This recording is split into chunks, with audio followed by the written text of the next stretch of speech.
And with that, I want to welcome Dr. Sean Wise. How are you doing today, Sean?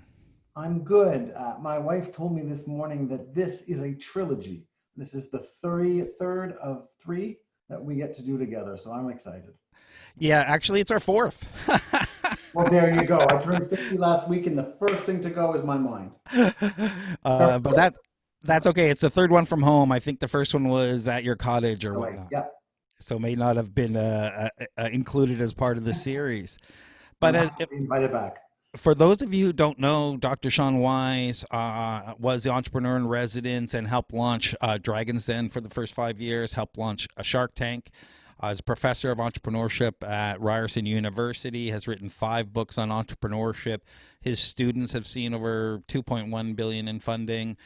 He's now also a co-founder of 100 Steps to Startup. Thank you for giving us your time today. And the other thing I wanted to add is over 30,000 venture pitches. So you're the perfect man to talk to about elevator pitches. Yeah, I don't know a lot about a lot, but I know a lot about one little teeny thing. Pitch. I spent most of my life studying elevator pitches, both academically and as an entrepreneur. And I think on that note, I'll share my screen and pick it up if that's That's okay with you. great. Yes. We'll do this and then we'll double click this and then we'll go slideshow from beginning. Craig, give me a thumbs up if you can see that just fine. Thank you, sir. So as I've told you in the past, and as I'll keep telling people, I think in 2020, you have to know the context in which someone is speaking. So yes, I have seen 30,000 plus elevator pitches. I did that through 3 venture capital funds and through 2 television shows. Working with Dragon's Den, I was very blessed to go across our great nation and meet entrepreneurs from all over this country. And so I've seen not just technology pitches, but I've seen a wider variety of things. That's led to not just one book called Hot or Not, but also a book called Startup Opportunities. And if you like Shark Tank and you like Dragons, then they're a big part of it. I guess what's more important is I started learning this for myself. I've been an entrepreneur since I was 13. I took my first company public at 31. I've had 5 startups myself. 2 have been very successful, 3 not so much. So I know the ups and the downs. I do have a PhD from the Adam Smith School of Business in Scotland on this topic, but I'm also this founder. My 6th startup is 100 Steps to Startup. I'm really hoping I can help people make less mistakes than I have. You know, I created this for first-time founders who want to work efficiently and not go bankrupt in the process, who want to go step by step in a scientific method. And I think that it's a real opportunity that I get to give back and to help people. I think for most of the audience, this is the most important thing. In 30 years, I've written a lot of checks on behalf of funds and on behalf of myself and on behalf of billionaire investors. In the last 36 months, I've been asked to work with Ryerson Futures, which is the name of the Ryerson Seed Fund. And we've made a handful of investments. Some of them are doing amazing, like Figure One and Soapbox and Borrowwell. And they're mostly in the B2B space. They're mostly business to business. They're mostly enterprise software. I don't know a lot about biotechnology or e-commerce or what makes an Angry Birds an Angry Birds. Most of these companies are selling a service to large enterprises. So that's where I come from. That's the history of sort of where I've come to learn. And I know that as an investor on this side of the table, we're always trying to get a standardized way. I think, Craig, people forget that while you may pitch an investor once a week, that investor may have 100 pitchers that week, 100 entrepreneurs. And I can tell you after 18 hours on the set of Dragon's Den, I don't know my own name, let alone the name of the pitcher or how to give good advice. And the way we get through that is with mental heuristics or templates or standardization, call it anything you want. The elevator pitch is what we have standardized so that everyone's talking the same way, the same language. You know, what are you working on? How does it deliver value? Who are you serving? Why you? And so I want to make it clear that while we're going to talk about elevator pitches are sort of one of a handful of tools that communicate similar messaging. So when I say someone's pitching, they might be doing an elevator pitch, or they might be presenting for an hour their slides on what they want investment for, or they might be doing a video online that explains the business. There's lots of ways to apply what we're going to talk about today, but traditionally they've seen them as an elevator pitch. So what is an elevator pitch? This was what I promised you. I'm going to make sure that this works and you can see this video. Please tell me you see not this commercial. Just go to Monday.com. No, I see your slide deck, Stu. I think you have to stop and then share the other thing. Yeah. What? You don't believe me because I'm an actor? Here, I'll show you. Get started with a template. There are lots of them. Can you see? This is what we showed the people on Dragon's You've got Den. a great idea, but need the cash to make it go. Well, then you better start working on your elevator. This was prior to children, which is why I have no gray hair.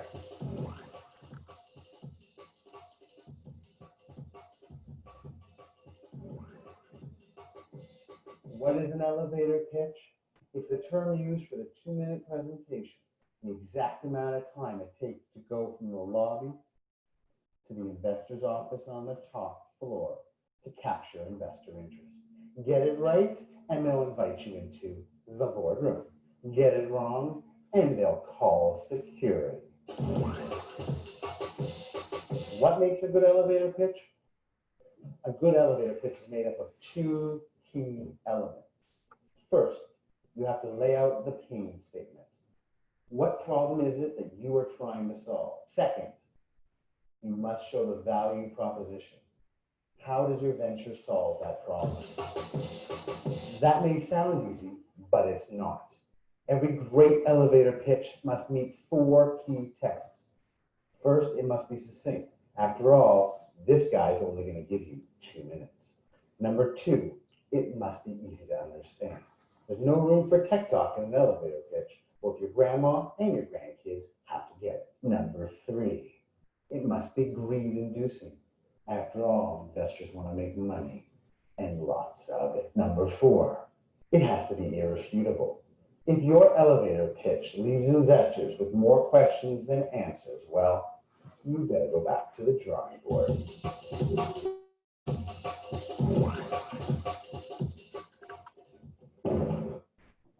And I think that's sufficient to explain why they didn't let me be a dragon. I think right there is the note I got. You have a face for radio, maybe work behind the scenes. So the point of that was that before we got started, a decade ago on Dragon's Den, you know, it wasn't as well. Elevator pitch. Take 1.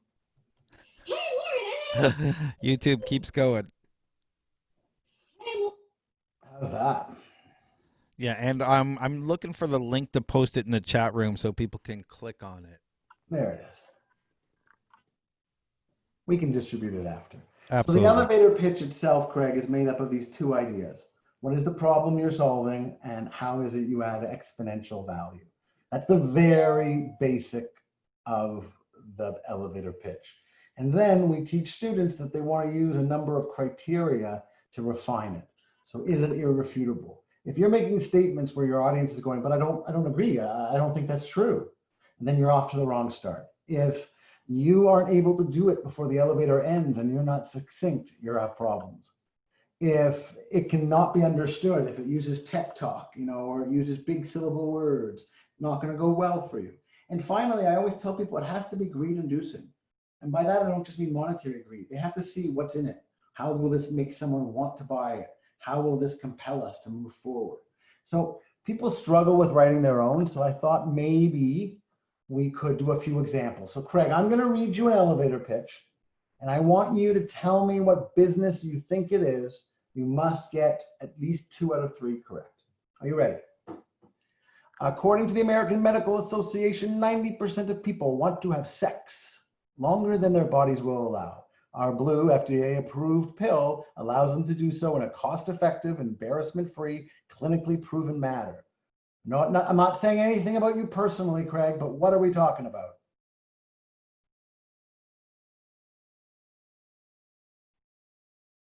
Come on. Sorry, I was muted there. Obviously, we're talking about Viagra. Okay, now I'll give you another one. So you're 1 for 3. According to Greenpeace, this year, humans will produce more garbage than in the last 30 years. But it doesn't have to be. One person's trash is another person's treasure. Our online global garage sale brings together buyers and sellers from around the world through our proprietary trust-based platform. eBay? You are correct, because if it was Craigslist, it wouldn't be proprietary or trust-based. Last one. 4 out of 5 new ventures don't survive. In the pursuit of success, entrepreneurs have to overcome great uncertainty. Our program lowers the risk by ensuring the entrepreneur always knows what to do next. We take first-time founders step by step from discovering their initial idea to revenue generation with as little risk as possible. To date, more than 3,000 first-time founders have built ventures using our methodology, and 3 are even multimillionaires. That would be 100 steps to startup. And you win a prize. Thank you very much. Usually with an audience, it's more exciting, but I'll move on. The idea is that this elevator pitch, which of course was not real for any of these, shows you that there's a basic template that you want to follow. Not so that you become a robot and you just say the same things, but so that you cover the right things.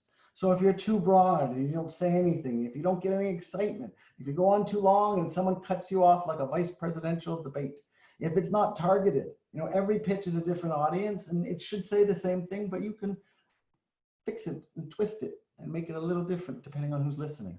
And most of all, people forget that audiences have their own needs. Investors want to know, is this fundable?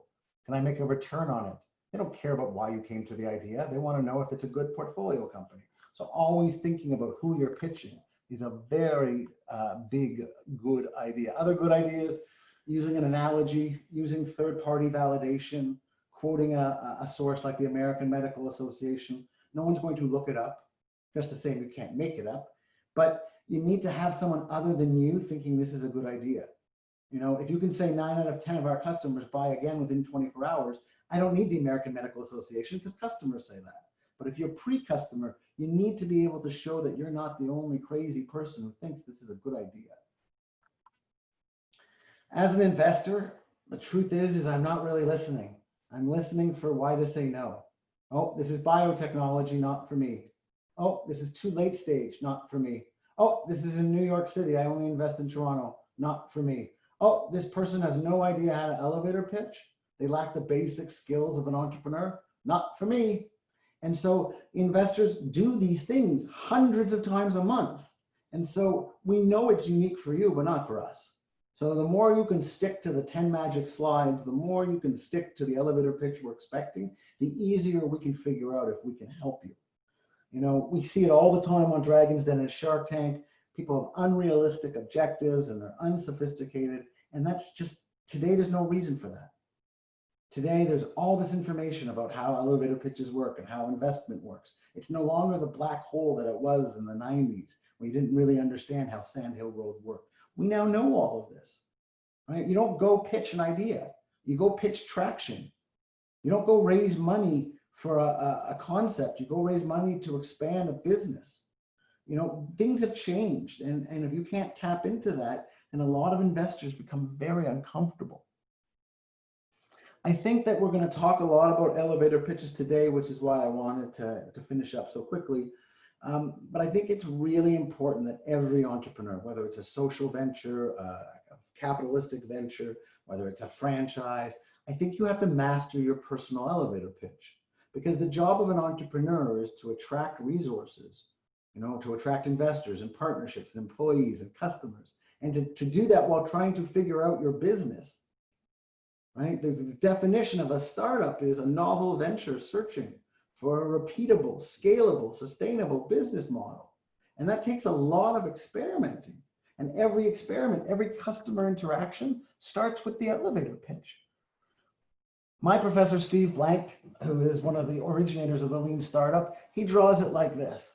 This is the process from 3 good-looking founders to a validated business model ready to scale.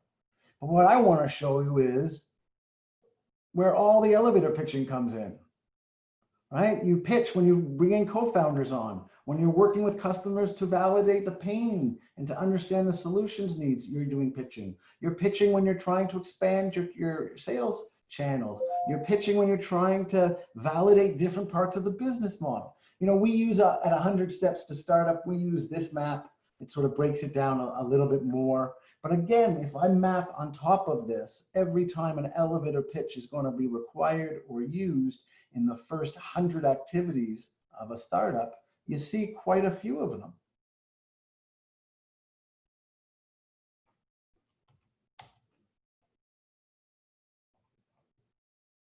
So 100 Steps to Startup talks about elevator pitches. It also talks about finding customers, finding your value proposition. It does it asynchronously in a series of 100 instructional videos with experiments that you can run on your own time as a side hustle, as a solopreneur, or as someone just looking to take their ideas to revenue with as little risk as possible. Craig, I don't think I could go any faster without hurting someone. So I want to open it up to you and let's get into it. Yeah, that'd be great. So we want to get, I got a lot of questions. I'm sure the chat room has questions. We've got George is our first person who's willing to pitch at the end of this. So well, let's do some questions and hopefully yeah. People won't be scared and they'll sign up for pitches. I just wanted to mention again so that they put their hand up. Yeah. So what are the main differences between an elevator pitch, say, a competition pitch and an investor pitch? Not a lot. They're all manners in which you have to convey to an audience to want more. You know, in my humble opinion, they're all variations of the theme. You know, they're all meant to really get the listener into wanting to hear more. An investor pitch typically is referring to a 45-minute meeting that will use 10 magic slides to guide you through a conversation. It's a lot more formal and standardized than we ever thought. An elevator pitch is more how you answer the phone. Thank you for calling Viagra. People want to have sex longer than their bodies will allow, and we help them do that. And so you use an elevator pitch much more than you would use an investor pitch. You use an elevator pitch when you're recruiting employees, when you're trying to sign a partnership, when you're trying to sell a product. I get a lot of people who have a hard time getting their pitch, shorter than 12 minutes. So why is an elevator pitch crucial instead of having this big, long pitch? So we hear so many of these. If you can't get to it in the first 2 minutes, it's hard for me to tell my partner. If you're Viagra and I got to go tell my partners we should invest in this because it helps old people have sex. Yes, I've totally taken $1 billion venture into one line, but everyone's going to want to hear the rest of that pitch. And so it has to be tight because it's going to play broken telephone. You know, that game where everyone lines up and they tell the next person and then the answer comes out to be nothing like the beginning. And so you can't afford that. You can't afford the employee who you need as CTO to go home to her spouse and try to explain what you do and fail. Honey, I'm working for the company that's going to help old people have sex. And again, I'm being facetious and I'm being humorous, hopefully. But my point here is that the elevator pitch needs to be so short that it can be told to the next person with almost no degradation in the signal. So how long should an elevator pitch actually be? There's a lot of different opinions. I like to say 90 seconds to 2 minutes because that's what I think it takes to only get through the most important things. I think doing it under 30 seconds is a race to see how fast you can talk. It's not really the way it is. And while everyone is busy, no one's literally going to say you have 30 seconds. Even Kevin O'Leary will give you a minute. So, but the key is that it has to just work because so many people are going to hear it over such a long period of time. Right? What is Superman's elevator pitch? Truth, justice, and the American way. He's trying to change it right now, I'm sure. But my point is that it has to be not so much memorable as understandable and conveyable. So should I just elevator pitch everyone I see, stand in line at Starbucks, the mailman, Uber Eats delivery guy? So I do. And I recommend that to everybody. I recommend my students do it to their dog and their cat, to their cousins, for a couple of reasons. One, no matter whether you're an introvert or an extrovert, public speaking is very hard. And so what makes something easier? Doing 10,000 hours of it. So you do lots of the same thing and it becomes more comfortable. You know, if you're a little league batter and you're going up to the plate, if you only get one shot, it's very nerve wracking. But if it's going to be one swing of 1,000, then you get the ability to learn on the fly. So I think you should pitch everybody. The second reason isn't practice, it's synchronicity, or what people say is coincidence. But if you tell enough people about the project you're working on, someone who's related to them has something that could help you, just theoretically, right? And so if I tell you what I'm working on, and yesterday you happen to be working on someone or with someone who had a similar idea, it allows for connections. That's why we no longer keep our ideas secret, right? We now tell people our ideas, not to get customer feedback, but to help network to resources. So I think personally, you should be pitching your little heart out at every opportunity. The pizza boy comes to give you the pizza, you give him a tip of your elevator pitch. Is there a difference if you're an introvert or an extrovert, how you go about practicing? No, you're going to have to get over yourself. No matter how introverted you are, this is a mandatory skill, like being able to sell. The most introverted person still has to be so passionate about their idea that they'll go places they're uncomfortable. And so if you're introverted 99% of the time, it's probably fine. But when you're on that stage, you're representing not just what you and your company are today, but what the future of this company could be. And that you got to have that as a bigger goal than being quiet or staying introverted. So again, I say practice. I find the best way to lower people's fears into the opportunity and get them to go through it. And maybe it goes well, maybe it doesn't, but maybe they realize it's not the end of the world. So I think you really can't use introversion as a cop-out. I always encourage people to practice, practice, practice, but how much practice of your elevator pitch is enough to get it right? I agree with you. You're always evolving it. Your business is growing. You always practice it. But as you know more things, you grow your pitch. In the beginning, you have to cite external facts, objective facts, the American Medical Association. But as you grow your business, you can cite internal facts. 9 out of 10 of our customers come back more than 7 times a year, because that's a fact. And what people are using those facts are is to ground your pitch. I'm not looking to agree or disagree with the fact. I'm looking to see that this person has a rational reason for believing this. And that eliminates about 50% of the people, right? Because my mom said it was a good idea isn't really enough to attract investor interest. How do I know when I get my elevator pitch right?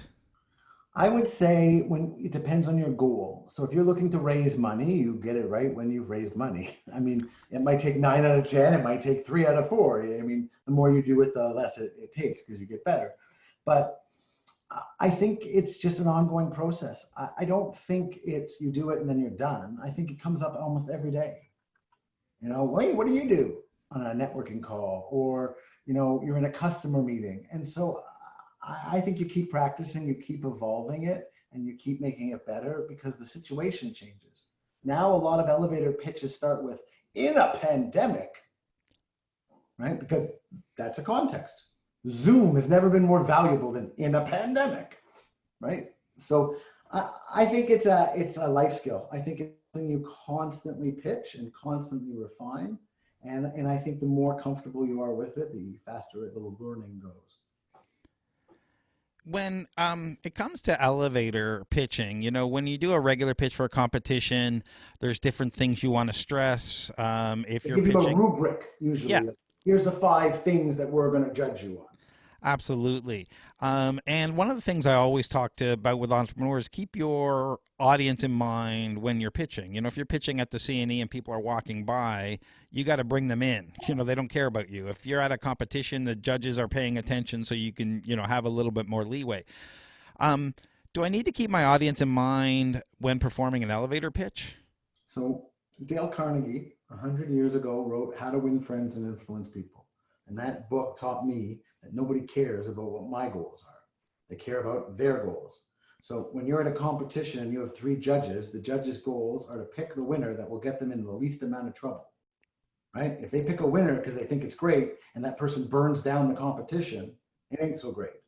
So you have to understand your audience. So if I'm an investor and I'm watching a pitch, I've only got one question. Is this something I want to learn more about? Is this person an asshole? Because I don't want to work with that person, and I don't even want to have a conversation with them. Do I think they know what they're talking about? Am I interested in the field? But all of that is easy to convey because that's what your elevator pitch covers. So, do elevator pitch always have the same purpose? I think they're always trying to convince, they're always trying to engage, they're always trying to win people over to your way of thinking in a competition. I meet the rubric better than they meet the rubric. For an investment, I have a higher probability of making you more money than the next person. So purposes change, but remember, the goal of a startup comes from its definition. A startup is a novel venture that is searching, actively searching for a repeatable, sustainable, scalable business model before running out of resources. So you're always needing resources. You're always pitching for people. You're always pitching for partnerships. So I think there are different purposes, but I don't think the pitch changes all that much. So we do have a few questions I'm going to jump into here. How can I identify if what you have, sorry, how can I identify what you haven't got right in the elevator pitch, or if it's the business idea itself? Well, that's very good because you can't put lipstick on a pig. If your business idea sucks, having me, the world's greatest pitcher, won't help at all. You cannot make something good with a pitch that's not good. Okay? Doesn't matter how you pitch that. So I think that bring me back to the question, Craig. It was, how do you know whether you've got components of your elevator pitch right or it's the business idea itself? So the elevator pitch you can compare to some of the templates that are online. The elevator pitch you can bring to an expert like me. I do charity pitch reviews on a regular basis where someone donates a couple bucks to charity and I go through their pitch with them. But you can also tell because it's getting results 40% of the time. You know, if you're pitching to get a new customer and that pitch is failing 60% of the time, probably time to revise that pitch. On the business side, it's a much bigger question. So how we do that is we take a lean canvas, a big piece of paper with 9 boxes on it, and we figure out what assumptions are outstanding. So are you sure that's your customer? Is that how they buy over that channel? And then you go and test each of these. So when you do that, your business sucks or doesn't suck, because it may be great, but you might have the wrong customer, or it may be great, but you don't have the right channel for the right customer to find it. And so it's not so easy to say your business sucks or your business doesn't. The pitch you can tell because it either follows the template or it doesn't. It either answers the key questions or it doesn't. But whether your business is good enough or not, that's a series of experiments that you let data lead the way. So practice isn't the same thing as doing. You know, I've seen a lot of entrepreneurs who think they have their pitch down, but completely stumble when the moment arrives. I'm sure you've seen that a lot on Dragon's Den and Shark Tank and everyone. What do you recommend to avoid stage fright or blanking when the moment arrives? So a couple of things. First, I tell everyone to go do it before. So if you can do it on a smaller stage in front of a smaller audience, it's great. If you can stand up at the next TorontoStarts networking session and say, my name is, and here's my elevator pitch, that's one more level of confidence. Is it the same as 5 million people watching you on TV? Probably not. But when you do those, you work your way up. So I would A, work my way up. B, I would practice so that it's almost a subconscious instinct to pitch. You don't search for words. And then I think the final one, and this is a little bit more touchy-feely, is visualization. Before people went on to Dragon's Den stage, I whispered in their ear. Okay, and I'll leave it to them and me to know what I whispered. But it helped them to remember where they were coming from, why they were there. And so before I go on to any stage or even a great podcast, I want to remind myself, this is why I'm here. I'm here to be helpful. I'm here to answer questions about this. And I think that if you visualize yourself succeeding enough, sometimes your inner voice just goes with it. And sometimes it doesn't appear to be as scary. So we've touched upon how practice pitching is crucial, and we need to practice with as many people as possible. But what if you're concerned about keeping your idea a secret? Then you shouldn't be an entrepreneur. You should be a spy. Right? Spies keep things confidential. Lawyers keep things confidential. Spies keep things secret. Entrepreneurs don't. For 20 years, we've known that the value of customer interaction and feedback far outweighs intellectual property theft. That isn't to say I haven't heard stories of investment bankers hearing pitches and saying it sucks and then going to launch the business themselves. But that's a 1 in a million story. That's why we hear it. In general, if people wanted to steal your idea and do it, they'd already have started. If they could figure it out, they would have already gotten off their couch, not be talking about it. Your risk of intellectual property theft is so small when you really consider what intellectual property is. It isn't an idea to put streaming video, okay? It's the technology that allows the streaming where you were when you left off. It's the core of it. And so you don't lose any of that in an elevator pitch. Reed Hastings pitching Netflix never told them how the technology works. He just tells them what it does. So I'm a big proponent of letting that go. Lynette, you have a question here. Can you tell me, are you the only pitch in that half-hour series, or is it multiple pitches? And I'll ask Sean that in a minute. Any specific advice for women entrepreneurs in a heavily male-driven entrepreneurship world? I may not be the best person to answer that. There are some great entrepreneurs and venture capitalists who are women who may have a much different perspective to me. I would love to say I try to blind myself to gender and all those things, but history tells us that's not true. So I think the same fundamentals should exist. I think in our industry, it's been disgusting how some investors have looked upon female entrepreneurs, but that time, that Me Too movement has happened to some extent. And hopefully that'll get better. Yeah, and we're doing a funding roundtable with and Danielle Graham, who's a VC for Sandpiper VC. She'll be on. If you want to ask that on October 27th, she's probably a great person to talk to. Michelle McBain from Mars VC is a great person to ask that. I don't want to pretend I know something I don't know. All right, so Lynette asked, ideally, how long should an investor video pitch be for a half-hour television series? So, as long as your producer tells you to make it. Very good. So she's pitching my story and my concept to investors. So she's trying to create a television series by the sounds of it. So if she's pitching a video television series, how long should the recording of the video be to the investors? I don't pitch television series, and television series don't get funded by venture capitalists. My little TV work on Oprah Winfrey Network and here and there, I'm not smart enough to know that. But what I've seen is a pitch that usually includes a 90-second sizzle reel. And a sizzle reel, I believe, is some kind of technical term in the industry for chopped up clip art that shows you, what it's going to look like, even though those aren't your characters. But again, I don't fund or pitch or know anything about TV. And that's fair. Do you recommend that we fully memorize the elevator speech because, that makes it sound artificial and not conversational or natural? So I don't want you to memorize it. I want you to live it. I want you to have it so close to your DNA that if I took a drop of your blood, it would be in the code. You don't need to memorize it, but you have to really get it. It's not that you repeat it word for word. I don't care if you use synonyms. I don't care if you add commas.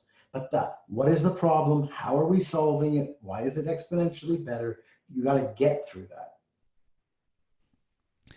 So what are some of the worst things you've seen in an elevator pitch? Okay, well, there's bad pitching and there's bad products being pitched. So I'll start with the worst all-time pitch I've ever sat through in 30 years. So in 30 years, the worst pitch I've ever seen took place at the Ottawa downtown office of Ernst & Young in a snowstorm in December. Someone had missed all the audition times because of the traffic, and they were coming up the elevator. Could we wait for one more pitch? And at that point, you're like 40 or 50 auditioners in. So it's, why not? And I don't know about you, but do you remember when we were kids, they had that cartoon that was a Mountie, and they used to always get involved of stopping the hunters, and the hunters always used these giant bear traps that must have been from like hundreds of years ago.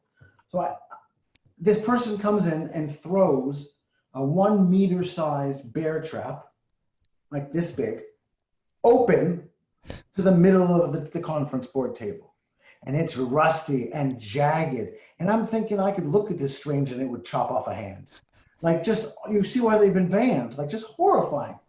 So I'm sitting there and he takes out his next prop, which is a Christmas tree. And he plants that Christmas tree square in the bear trap, triggering it, forcing those jaws to trap, close shut, and cut the Christmas tree almost in half. And he went, ta-da! He wanted to recycle bear traps that have been banned all over North America as Christmas tree holders. And that wasn't the case of the pitch being bad. That was the case of what a ridiculous idea. How many kids are going to lose a finger playing with the Christmas tree stand? So we started to discuss all of that. And he became rather belligerent. And so that ended the pitch. But other than the worst product, it also tells you something. Be careful when you do live demos, because that demo just showed me how dangerous this whole thing would be. But if you ask me in general, what people don't do well, there's two things that I think people consistently, even after seasons of Shark Tank and Dragon's Den. Number one, they tell instead of show. You need to show, not tell. 7 out of 10 customers bought more than once within 30 days. That is showing your customers love you. Saying our customers love you is telling. Investors and people who are listening to your pitch, they don't want to be wowed like that. They want to be grounded. And so always show, 78% of the American Medical Association, always show, don't tell. And the second thing I think that people try is, instead of practicing the pitch enough and getting it right, they try to change it on the fly. And so when investors interrupt or ask questions, it all starts to unravel. And so I think that really happens when you memorize instead of live your pitch, when you really understand where the pitch comes from, as opposed to just what the topic is.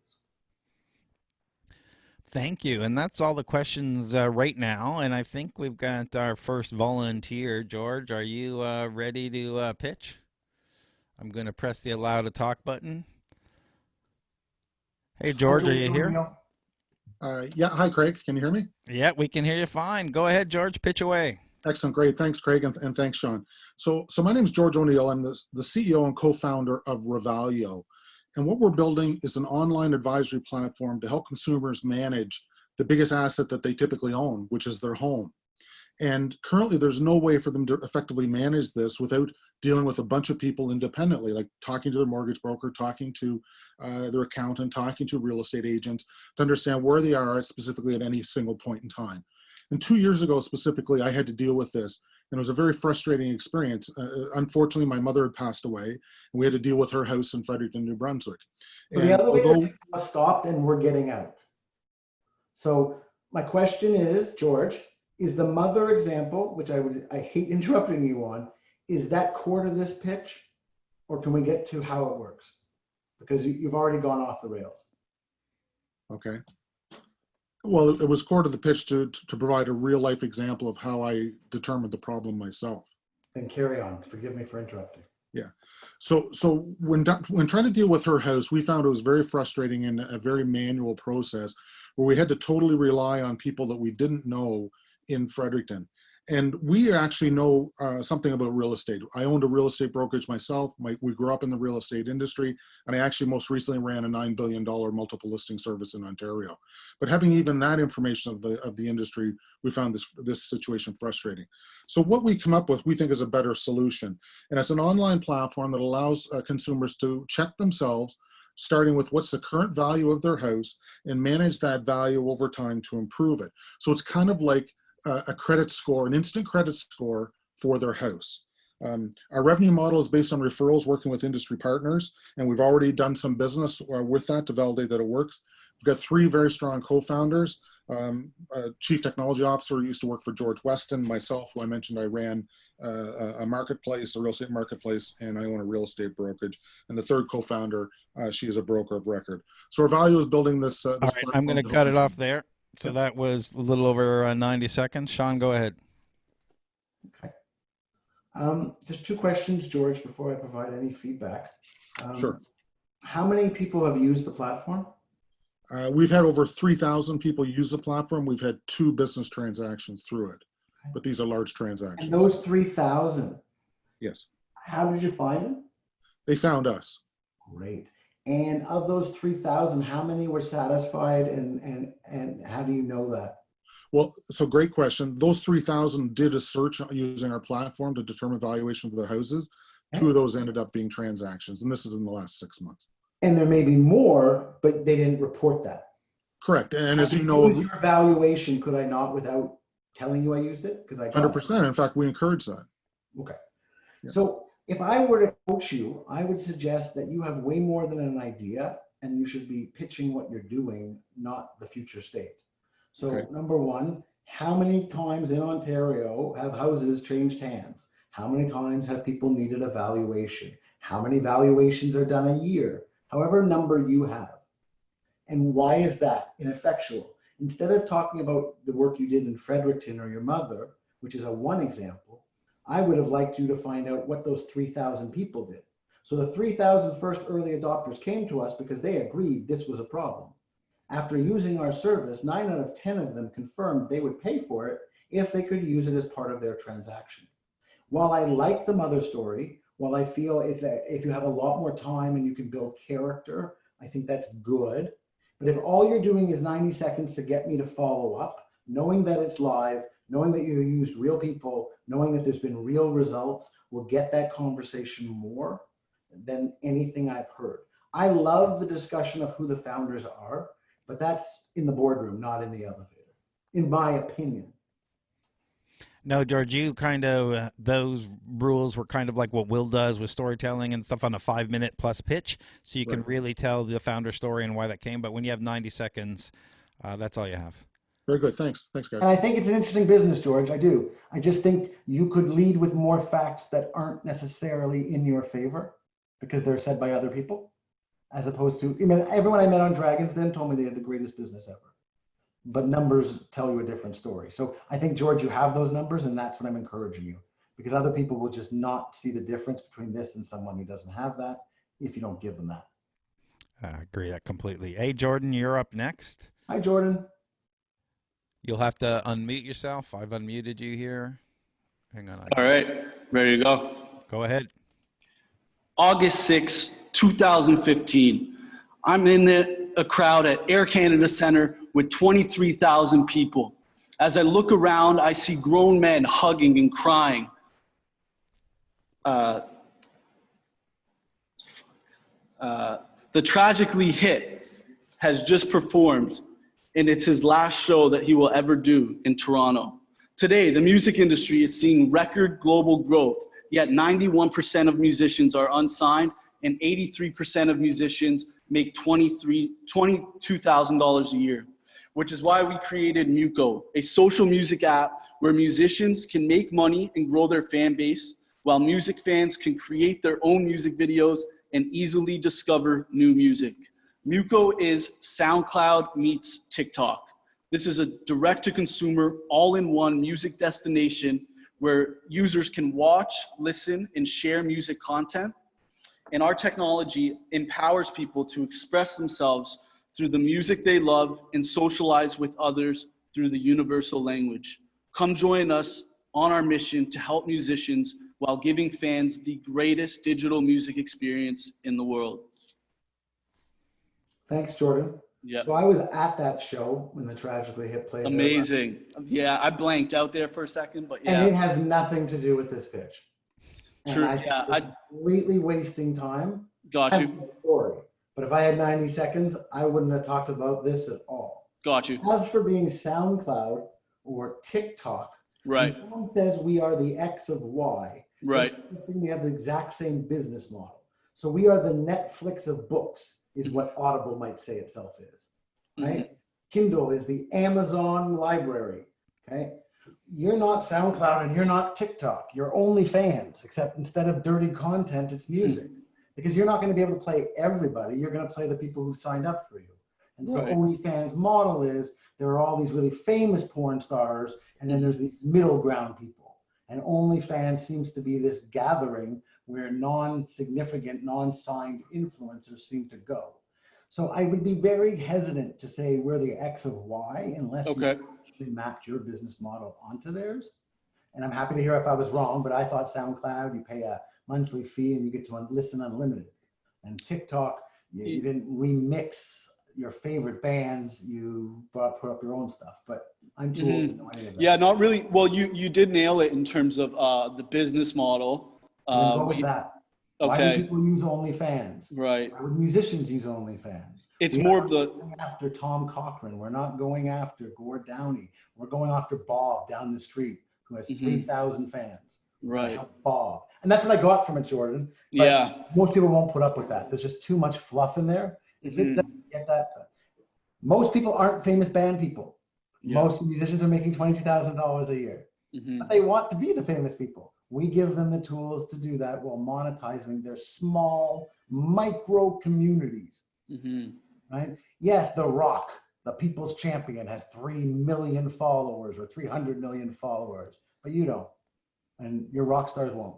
And so the idea that I have a small group, 5 or 10,000 or even 100,000, and you could help me monetize that, that's huge. Right. The question, Jordan, of course, would be who is your customer and who is your user? Is your user the musicians and the customer pays you for the right to play with the musicians? Or is the musicians your client and they pay you to be listed and the users come for free to play with the music? You're going to have to figure out which model you want to be, or if you want to be a double-sided model. Yeah, it's double-sided. Yeah, then you need to get into that and talk about why you have two problems that people will pay to solve. Okay. eBay. Here's Bob. Bob collected Beanie Babies. Bob got married. Bob needs to sell Beanie Babies. Here's Jill. She loves Beanie Babies. She can't wait to buy more of them. Jill doesn't know where to find them. Bob doesn't know how to get rid of them. We bring them together. I'm not trying to be like facetious, but that's where a pitch like yours with a double-sided market would do really well. Beauty. Really appreciate the feedback there, Sean. Thank you for participating. And remember, it's literally just my 2 cents. It's most likely worth none. Okay, you are working on your business every day. Don't let some talking head tell you how it is. I hope this provides you with some guidance. But again, you believe in your business more than I could ever know. All right, Lubov, hopefully I'm pronouncing that right. You've got a Y in there, so I don't know if you're up. Hi, can you hear me? Yes. Yes, you actually pronounced it correctly. It's Lubov. Hi, Lubov. So I'll get right into the pitch. I'm Lubov Kostova. Between February and April this year, my fellow co-founders submitted 300 applications, acquired 100 and more referrals, completed 42 interviews, and that led to landing 3 job offers across blue chip companies.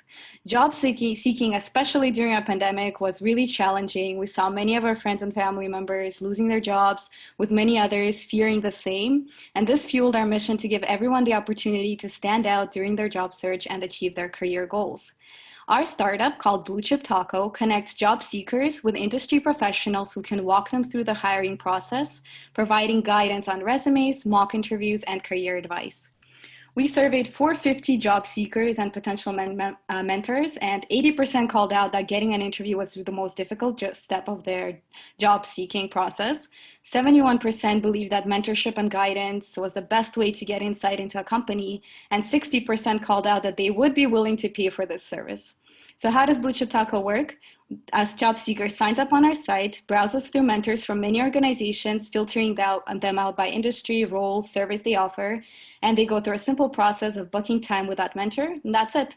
So right now we have onboarded over 120 mentors, and we can't wait to launch next month. Thank you for listening. So Lubov, congratulations. That was unbelievable. I think you laid out the problem and you laid out the solution. I think it could be upgraded maybe in one or two spots. Mhm. Because we're in a pandemic and because no graduate is getting a job because people start hiring. And I think there's a lot of these big data points. 67% of people under 30 are fearful. Yeah, So, you're but I think you can put a lot of flesh and meat on that concept because I can tell you that it will be awful for everyone under 30 in the next couple of years. So when you look at that, that's a huge problem. Now, the other place that I might ask you to improve is in the ending. Instead of telling me how you do it, answer what's already on my head. Why are you better than LinkedIn? Why are you better than Monster? Forget the fact that you're nothing like them at all and you've got nothing like that. But that's where you zing with your differentiator. What we do is use machine learning to match you. What we do is hire moms from the UK who have more time than patience to teach you how to do an interview. Whatever your zip is, that's going to make me want to hear you, even though I wonder if LinkedIn's figuring this out itself, was the only way I would approve it. Because when I heard how Blue Chip Taco did it, it didn't seem different or more unique than others. I love a great Canadian company you might want to look into called Clarity.fm. Okay, I wrote it down. And Clarity.fm connects 100,000 mentors in all sorts of fields with people around the world who want to ask mentors questions. I answer a few of them a week. It sets up the call, it bills the call, and then it sends the money that I am getting to the charity of my choice. So when I get 100 requests a week, I send this out and maybe 25 take me up on it, and then the charity makes money. So my point of this is you may have things you can learn from it as you deal with this mentor on student relationship. Thank you so much. That was really helpful. Thank you. You got a great value proposition, and I'd love to see what you come up with once it's operating. Don't be surprised if we reach out to you to be a mentor on our platform. Don't be surprised if I say yes. Okay, Craig.